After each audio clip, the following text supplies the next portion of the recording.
Maintenant, les flashs, le nouvel album de Layman Twist, Technicolor. Ça vient d'ailleurs, soit dit en passant, avec une portion CD-ROM. C'est un album plus rock que le précédent. L'autre avant, ils avaient essayé de faire funk un peu. Moi, j'avais bien aimé ça. Malheureusement, le groupe n'a jamais vraiment attiré un très large public. C'est dommage. Moi, j'ai toujours pas mal aimé leur musique. Et je dis bien leur musique parce que Jean-François Aubé est quand même un très, très bon compositeur. Il écrit de bonnes mélodies. Il y a toujours des petites trouvailles au niveau musical. Vraiment un son des sonorités contemporaines. Et alors là, on se demande qu'est-ce que c'est le problème exactement. Alors peut-être que le problème, c'est aussi Jean-François, parce que c'est pas un très grand chanteur, un peu fade, 3 notes à peu près, ça s'arrête à peu près là. Je ne dis pas qu'il n'a pas de talent, par exemple, mais c'est vraiment plus la musique. Et on dirait qu'il fait exprès ici du texte, là, il y en a mur à mur, donc on l'entend tout le temps.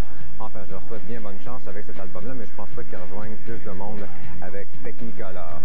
Ensuite de ça, il y a la bande originale du film Beavis and Butthead Do America. Le film sera en salle le 20 décembre. Ce sont bien sûr les deux fameux personnages de la bande dessinée qui est présentée à MTV, à notre station sœur Much Music. Un drôle de mélange un peu. J'ai bien aimé la tune de Red Hot Chili Peppers, qui est une version de Love Roller Coaster, un vieux hit de Ohio Players en 1975. Une tune de Rancid qui est bonne aussi, qui était déjà sortie, mais dure à trouver. Une White Zombie aussi, Bottle Surfer, c'est un remix d'une tune qu'on retrouve sur leur dernier disque.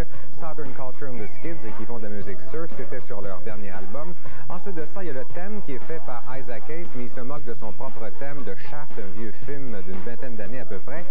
Tout comme d'ailleurs, il y a Engelbert Humperdinck qui chante Lesbian Seagull, la mouette lesbienne. Alors, c'est drôle, tu l'écoutes une couple de fois, mais t'as-tu le goût vraiment de réécouter ça? Je ne sais pas. Il y a deux raps, il y a LL Cool J et aussi Madhead. Il y a une tune de Ozzy que j'ai trouvé bien plate. Alors, je l'aime bien d'habitude, une vieille de AC/DC de 1978. No Doubt, aussi une tune qu'on connaît pas, intéressante, de 1993, mais je ne sais pas si c'est vraiment si attirant que ça comme disque.